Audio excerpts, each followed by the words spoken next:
The Tibetan Book of the Dead reveals a hidden path to avoid death and escape the cycle of rebirth. It guides the deceased in confronting karmic forces and their deepest fears. Facing terrifying deities, reflections of one's own mind, is the key to liberation. Failing to acknowledge them traps souls in endless suffering. At stake is ultimate freedom or perpetual rebirth. Tune in as you decide. Will you awaken or remain bound to the wheel of samsara forever? A spiritual map for the departed. This ancient Buddhist text claims to hold the ultimate cheat sheet for navigating the tricky in-between phase after death and before whatever's next, whether that's rebirth, liberation, or something else entirely. It's a big deal in Tibetan Buddhism, but it's not just for monks. It's for anyone trying to figure out the secret to skipping the cosmic hamster wheel of rebirth and leveling up to something better. Within its verses lies a secret that could change the soul's destiny forever. Let's start with the basics. Bardo Thodol roughly means freedom through hearing in the intermediate state. The whole idea is that it's read to people who are dying or already dead. That's right. The book is meant for the recently departed, like a spiritual GPS guiding them through the wild ride between death and rebirth. If you follow its advice, it promises you can break free from the endless cycle of life, death, and do-overs, known as samsara. Pretty bold claim, don't you think? Now the text divides this post-death journey into 3 main stages, or bardos. Think of them as levels in a video game, except the stakes couldn't be higher. First up is the Chikai Bardo, or the moment of death. This is where you're hit with the clear light of reality. Sounds nice, right? Except it's actually your own mind laid bare, and if you can recognize it for what it is, instant liberation is within reach.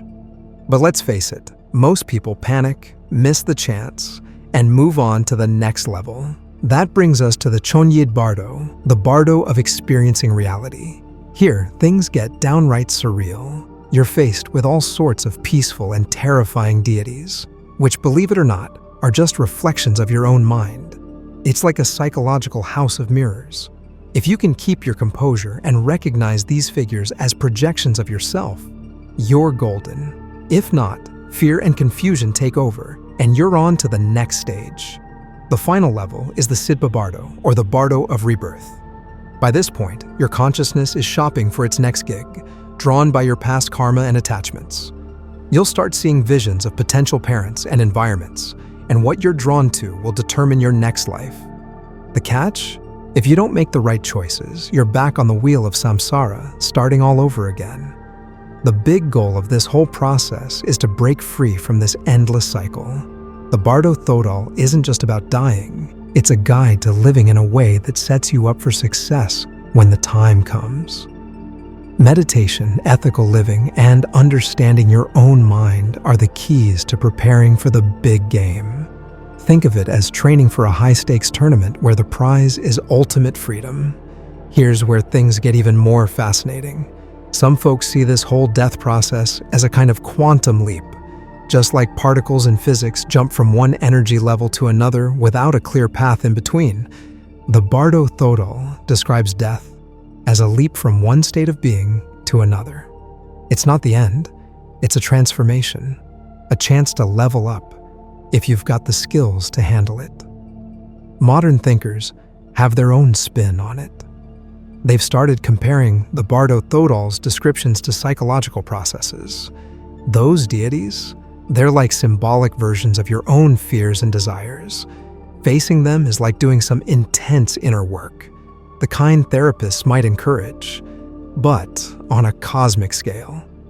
Recognizing them as parts of yourself can lead to healing and integration, even if you're not all in on the whole reincarnation thing. The book's big message is this: death isn't just an ending. It's a chance, maybe your best chance, to wake up to the true nature of reality. By preparing your mind and living intentionally, you can turn what most people fear into an opportunity for transformation. Whether you see it as a spiritual guide, a psychological manual, or just an intriguing cultural artifact, the Tibetan Book of the Dead challenges everything you think you know about life, death, and what comes next. There's a reason this book has fascinated people for centuries and continues to spark debate today. It dares to ask the big questions and doesn't shy away from offering bold answers.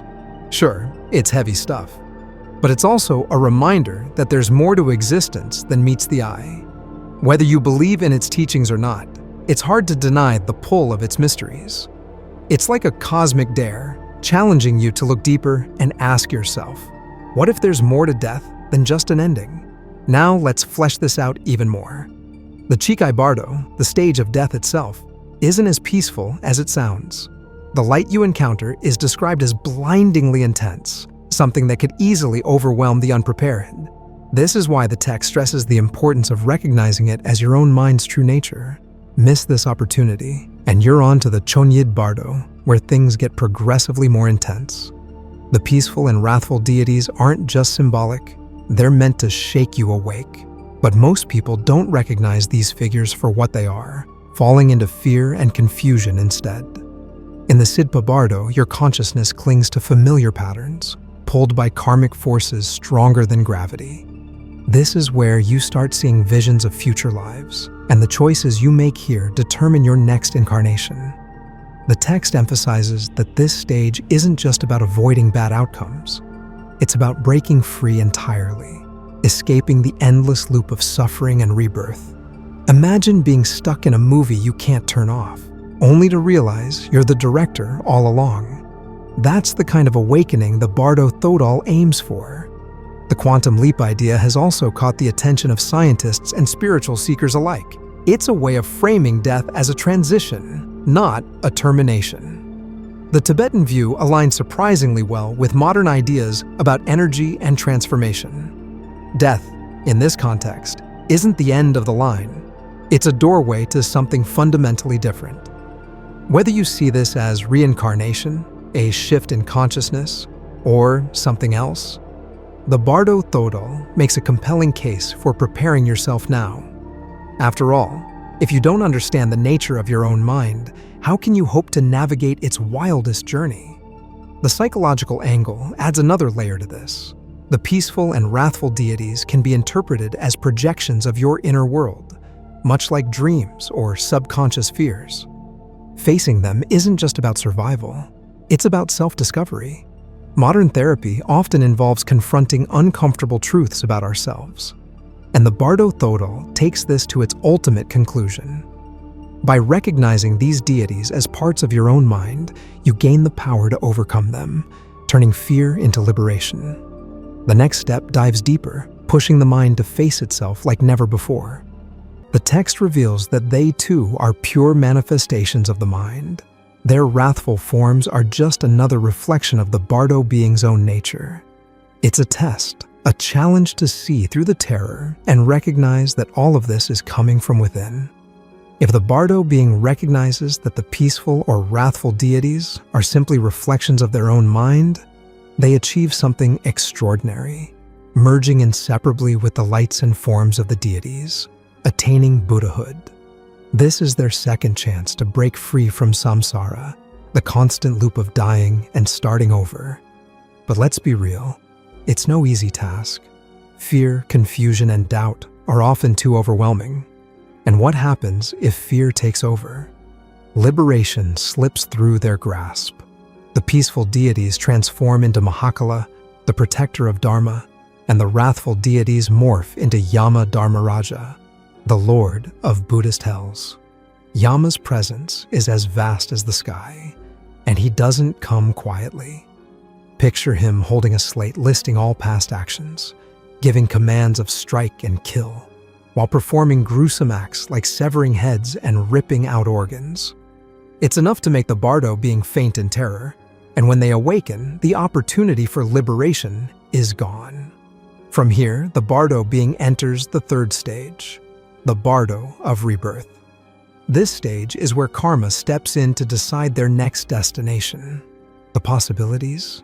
They could be reborn into the realm of gods, jealous gods, humans, animals, hungry ghosts, or even hell.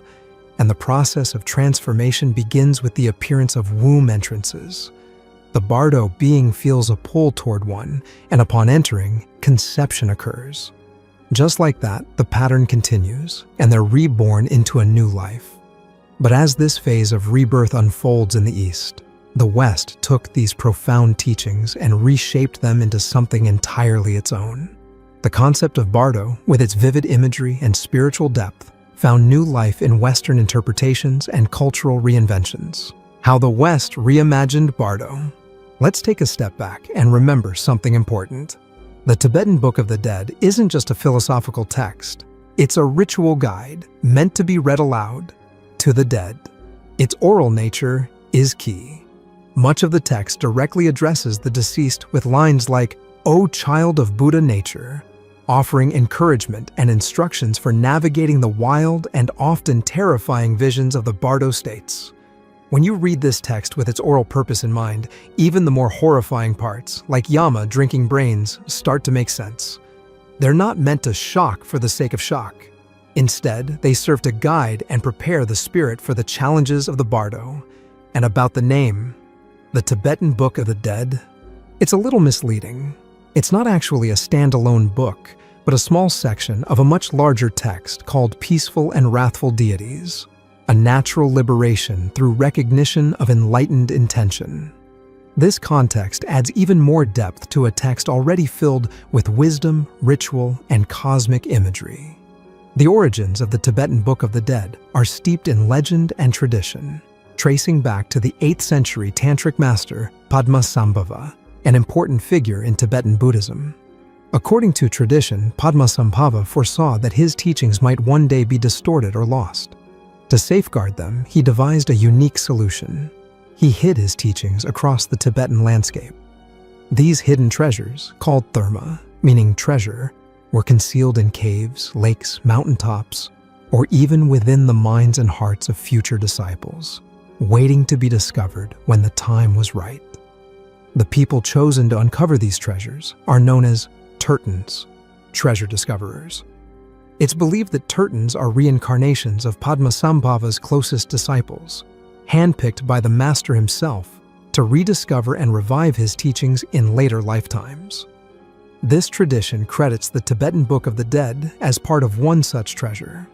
The story of its discovery is just as fascinating. In the 14th century, a 15-year-old boy named Karmalingpa, the son of a tantric master, is said to have found a collection of texts buried in a cave. Among them was the complete Peaceful and Wrathful Deities text, which includes the section we now call the Tibetan Book of the Dead. It's a striking narrative, filled with mysticism and spiritual destiny. While this is the traditional story, many scholars approach it with skepticism. From their perspective, the therma texts are more likely the work of the Tertons themselves, with the attribution to Padmasambhava serving as a symbolic nod to his authority and influence, rather than literal authorship. Interestingly, while the Tibetan Book of the Dead is widely recognized and celebrated in the West, its prominence within Tibetan Buddhist practice isn't quite as grand. Tibetan Buddhists are often surprised by how much attention this single text, a small part of one of their many funerary traditions, has received abroad. It's a reminder that sometimes the spiritual spotlight shines in unexpected places. Some scholars argue that the Tibetan Book of the Dead has become more of an American spiritual classic than a Tibetan one. Why? It all starts with a guy named Walter Evans Wentz, the American who introduced the text to the Western world. Let's break it down. Evans Wentz wasn't your average academic. He was a theosophist, part of a late 19th century spiritual movement that blended Hinduism, Buddhism, and various esoteric traditions. In 1919, during a spiritual journey through India, Evans Wentz came across some Tibetan funerary texts. He didn't get them directly from Tibetan monks or scholars, though. He bought them from a British officer fresh from Tibet, which, at the time, was under British invasion. Problem? Evans Wentz couldn't actually read the texts. To figure out what they said, he traveled to northeast India and sought out Kazadawa Samdup, an English-language teacher known for helping Westerners translate religious texts. Samdup translated the funerary texts, and Evans Wentz published them in 1927 as the Tibetan Book of the Dead. He chose the title because he thought it resembled the Egyptian Book of the Dead, and believed both texts drew from some ancient universal wisdom. Evans Wentz even framed his relationship with Samdup as a spiritual one, describing himself as Samdup's disciple. In the preface of the first edition, he wrote, "I am seeking so far as possible to suppress my own views and act simply as the mouthpiece of a Tibetan sage of whom I was a recognized disciple."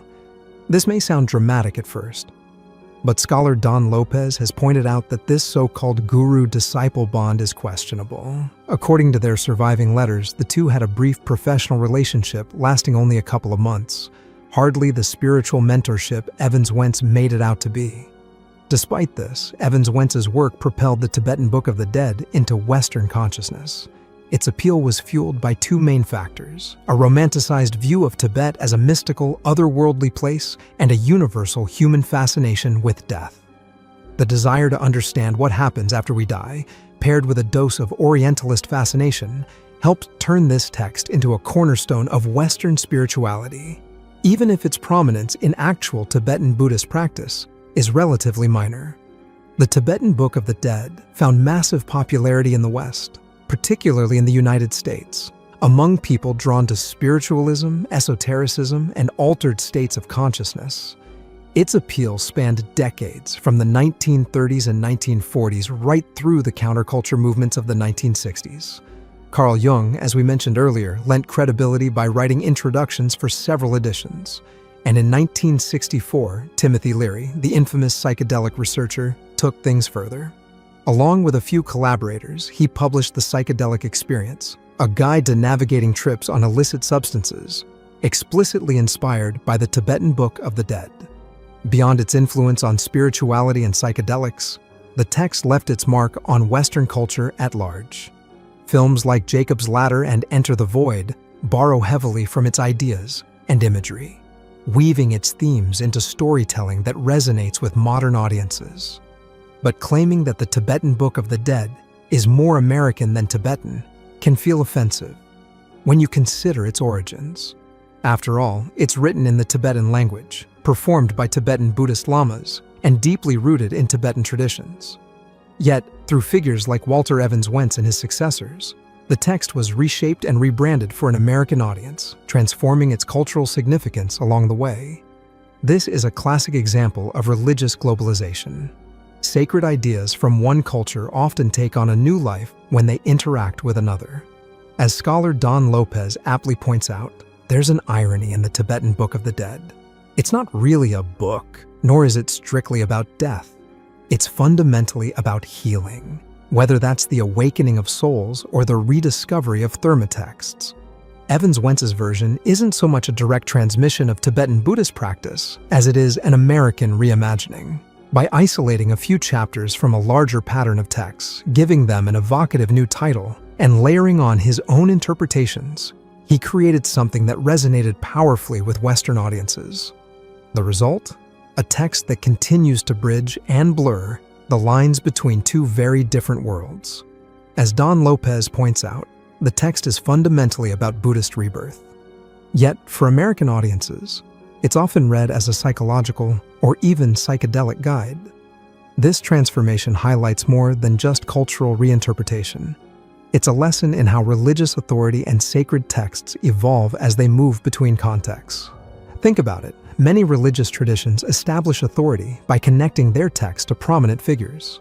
Christians link books like the Gospel of John to apostles of Jesus, and Sikhs regard the Guru Granth Sahib as their eternal guru, maintaining continuity with the lineage of their 10 human gurus. Tibetan Buddhism follows a similar pattern, rooting the legitimacy of Therma texts in Padmasambhava's disciples, believed to reincarnate across generations to rediscover and reintroduce these teachings. Theosophists like Evans Wentz weren't exempt from this need for authority. By claiming to be a disciple of a lama, he aligned himself with the lineage of Karma Lingpa, the original revealer of the Tibetan Book of the Dead, and, by extension, tied himself to Padmasambhava's ancient chain of authority.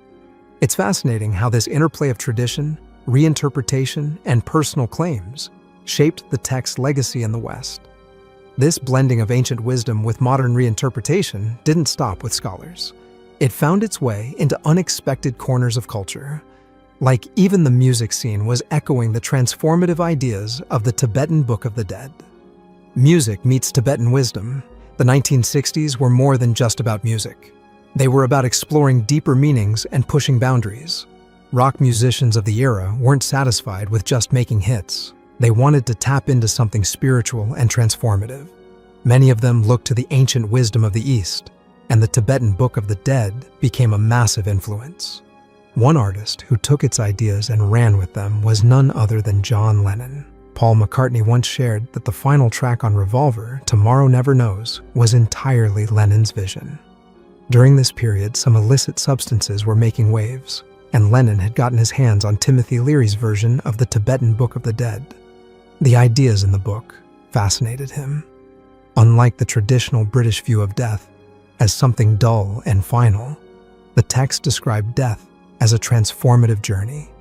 It compared dying to an epic voyage, similar to how the ancient Egyptians prepared their dead for the afterlife. For Lennon, this idea was electrifying.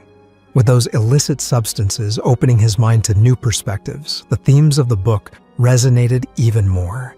It inspired him to create a song that captured the essence of these ideas. Tomorrow Never Knows became a bold and trippy exploration of life, death, and the unknown.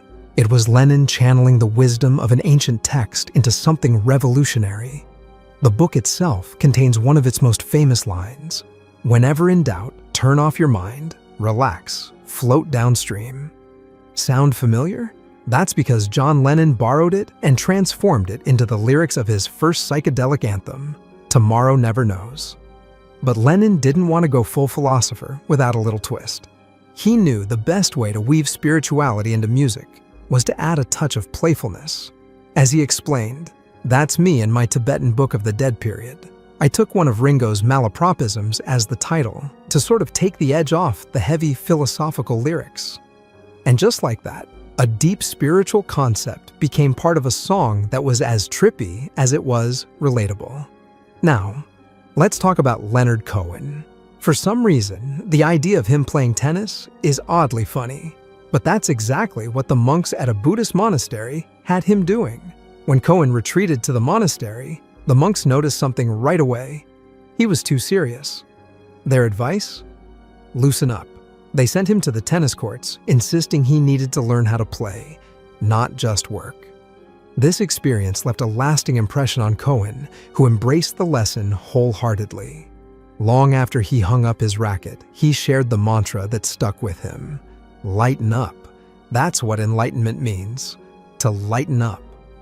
Leave it to Cohen to turn a bit of Buddhist wisdom into something profound, yet effortlessly cool.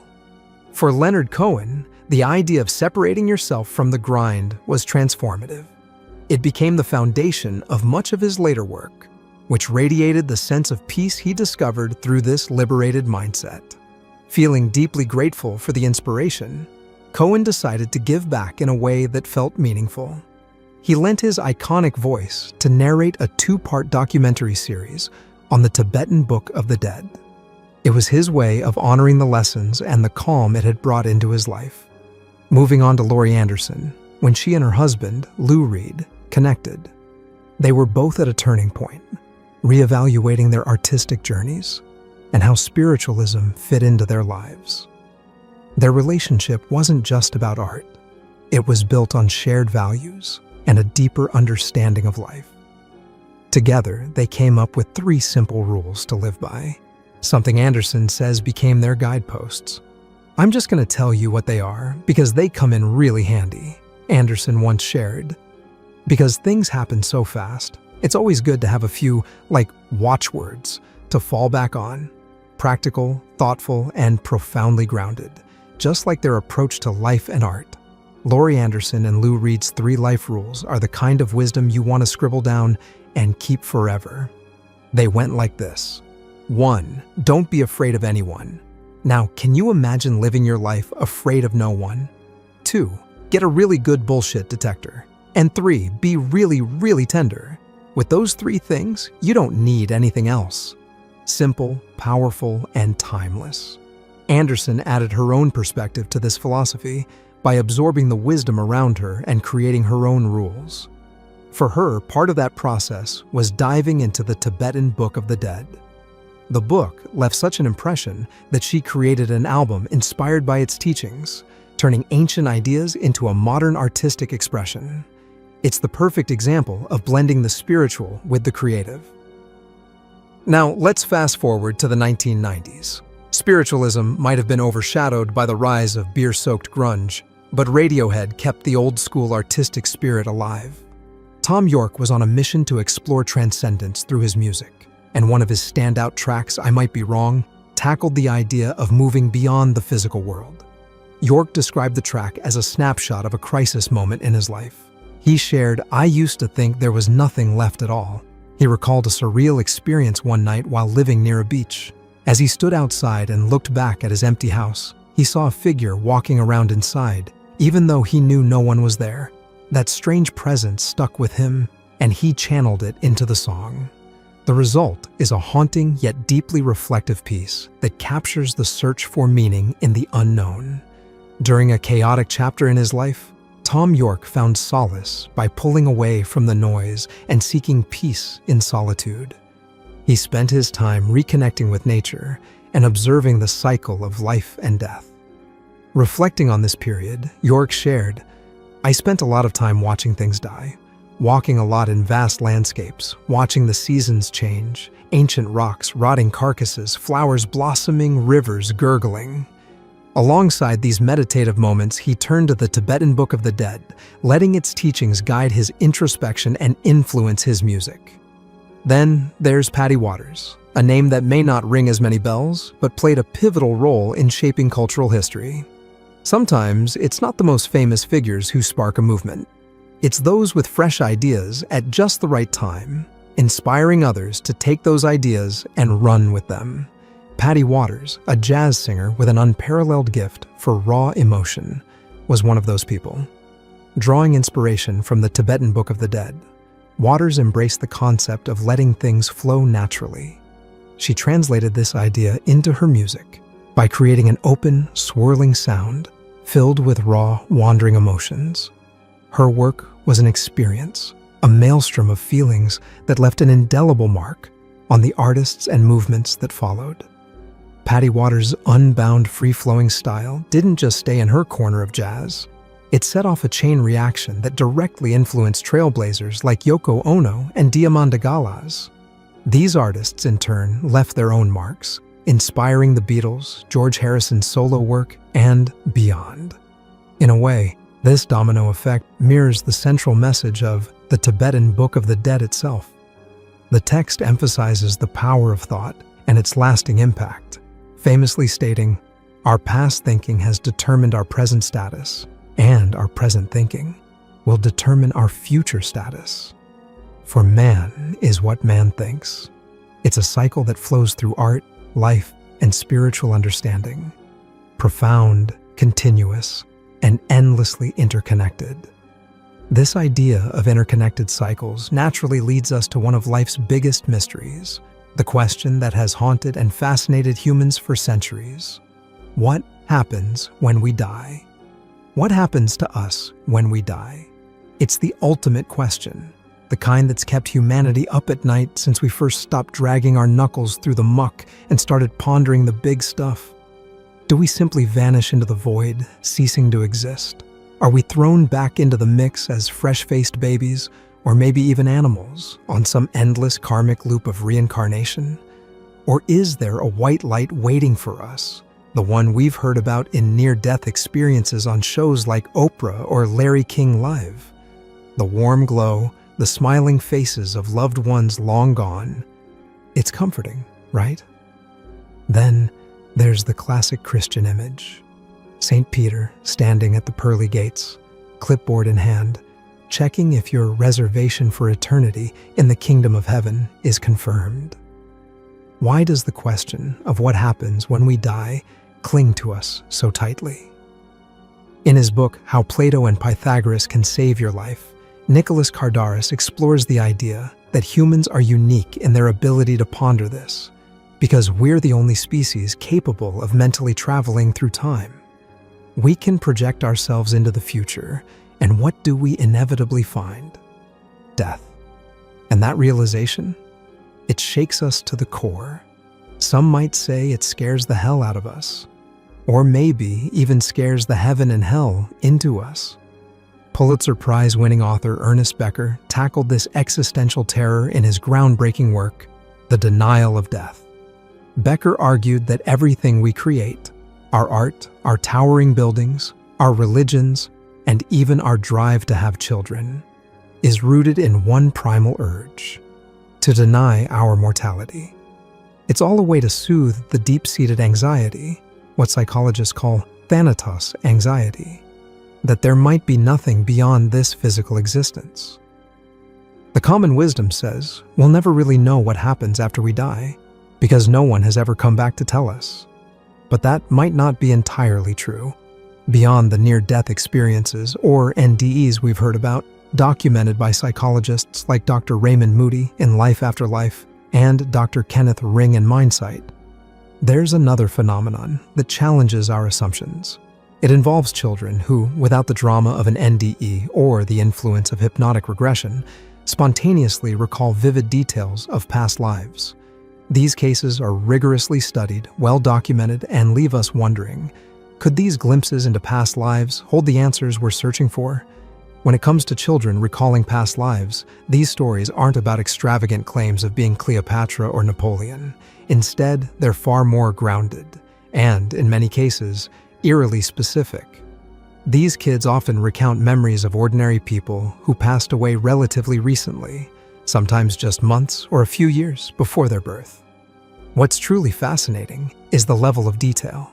They'll name parents, siblings, and other relatives. They'll describe their previous villages, homes, or districts. They'll even recall what they did for a living, and most strikingly, provide vivid, accurate descriptions of how they died. Here's where it gets even more unsettling. Some of these children bear physical signs, birthmarks or congenital defects that match the cause of death they claim to have experienced in a past life. Often, these injuries were traumatic in nature, like scars from fatal wounds or marks where the body might have been pierced. The correlations are startling and difficult to dismiss as mere coincidence. And if you're thinking these accounts sound too wild to be true, consider this. Over 3,000 of these cases have been rigorously documented. What's even more surprising is that this research, far from being some fringe endeavor, has been conducted at a major U.S. university for more than 40 years. It's a reminder that the question of life after death may not be as unanswerable as we once thought. At the Division of Perceptual Studies at the University of Virginia, groundbreaking research into reincarnation has been ongoing for decades. Dr. Jim B. Tucker continues the work of his predecessor, Dr. Ian Stevenson, who began this research in 1967 and devoted nearly 40 years of his life to it. Stevenson traveled the globe with his team, methodically interviewing, photographing, and documenting these astonishing cases of children who vividly recalled past lives. Stevenson's dedication to rigor and accuracy was unparalleled. In his books, such as 20 Cases Suggestive of Reincarnation and Where Reincarnation and Biology Intersect, he outlined the methods his team used to verify the children's claims.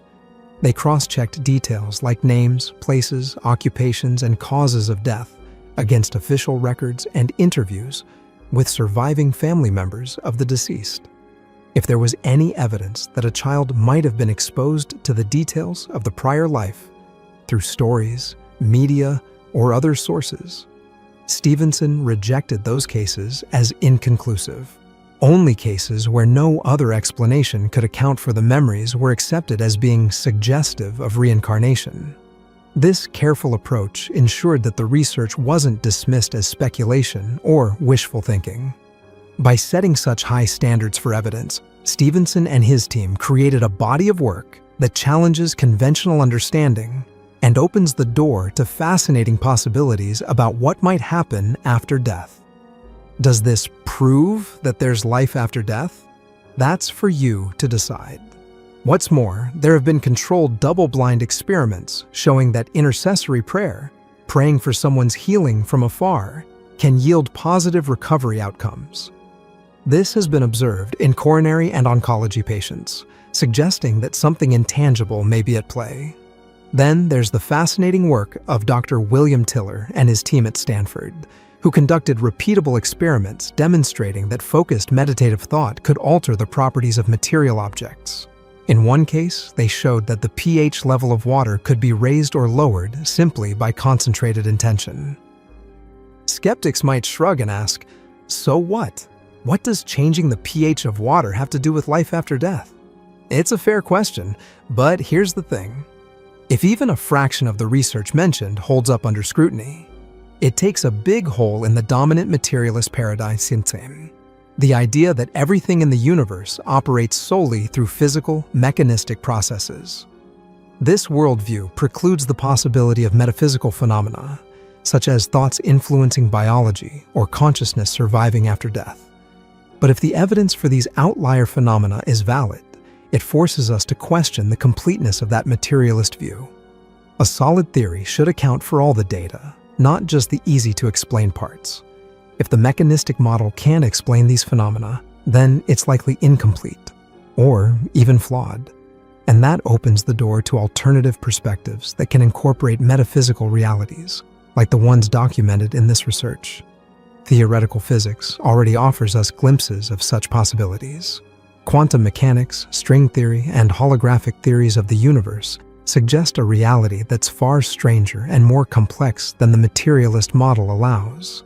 If these alternative paradigms can explain phenomena like the influence of thought on physical matter or the persistence of consciousness beyond the body, they could radically reshape how we understand life, death, and everything in between. This leads us to the ancient Greeks, who weren't just mildly curious about death. In fact, they were obsessed with it. From harvest and fertility festivals to myths rooted in underworld lore, and even death recreating Orphic rites, they leaned all the way into the concept of mortality. But why? Why this fixation on the underworld and what lies beyond? Plato offers us a clue. He called philosophy a kind of death before dying. This wasn't about morbidity, it was about enlightenment. Plato and Pythagoras believed that by confronting the transient nature of the physical body, we could better grasp the eternal essence of the soul. To the Greeks, true understanding came from peeling back the illusion of the material world and getting a glimpse of what some might call ultimate reality. The Greeks saw it as a kind of hero's journey, a phrase later popularized by Joseph Campbell. Facing your mortality and the darker corners of your psyche, your shadow side, was an essential part of achieving personal integration and spiritual growth. Plato believed that by metaphorically dying before actual death, a person could transcend the ordinary and touch something eternal. How did they do this? Through a disciplined mind-body-soul lifestyle filled with metaphysical philosophy. This led to a ritual called incubation, where participants would lie perfectly still in a pitch-dark cave for hours, or even days. If they were adequately prepared, this process could lead to an extraordinary transformation, a feeling of shedding the physical body as a snake sheds its skin. This wasn't just spiritual fluff. The Greeks were exploring a process of personal alchemy, the kind Carl Jung later wrote about in his studies of transformation and self-actualization. They were building on insights that stretched back to the Egyptians, Babylonians, and beyond, tapping into universal truths about the interplay between life, death, and the eternal. For them, this deep dive into the shadow was more than just about understanding death. It was about discovering what it truly means to live. The real magic behind near-death experiences might lie in something profound, the dissolution of the self and a fleeting glimpse into the infinite. It's as if death acts as a release, breaking down the boundaries of our individual, ego-driven consciousness and expanding it into something much larger. When the walls of the self crumble, what's left? Is it nothingness? Or is that nothing actually everything? The boundless allness that some call ultimate reality. So, what really happens when we die? Maybe it's not an ending at all, but the start of a whole new awakening. The wild thing about Plato and Pythagoras is that they believed you didn't need to face death to experience a transformative awakening. Their teachings outlined a way of life rooted in philosophy and deep contemplation that could strip away the illusions of the material world and help you tap into something eternal. Essentially, they were handing humanity a cheat code for a life-changing, mind-blowing glimpse of the infinite no near-death experience required. It's a staggering idea, one that suggests the ultimate mystery of existence might be closer than we ever imagined. But what about people who have technically died and come back? In 2001, a 66-year-old man undergoing surgery for an abdominal aneurysm experienced cardiac arrest. After 17 minutes of CPR, defibrillation, and medication, his vital signs were gone. The medical team declared him dead. 10 minutes later, against all odds, his surgeon found a pulse. The man was alive, and the operation went on to a successful conclusion. Then there's another case from 2014 of a 78-year-old man in Mississippi. After a hospice nurse found no pulse, he was pronounced dead and sent to the morgue. The next day, the man woke up in a body bag. These unbelievable stories sound ripped straight from a horror movie, but they're part of a real-world medical phenomenon known as Lazarus syndrome. Named after Lazarus of Bethany, the biblical figure who was brought back to life by Jesus Christ after 4 days in the grave. The Lazarus phenomenon describes the delayed return of spontaneous circulation after CPR has been stopped. In layman's terms, people pronounced dead after cardiac arrest unexpectedly regain cardiac activity. While rare, Lazarus syndrome raises profound questions. Is death always final, or are there moments when the boundary between life and death becomes blurred, teasing us with the possibility that the end might not be as definite as we think?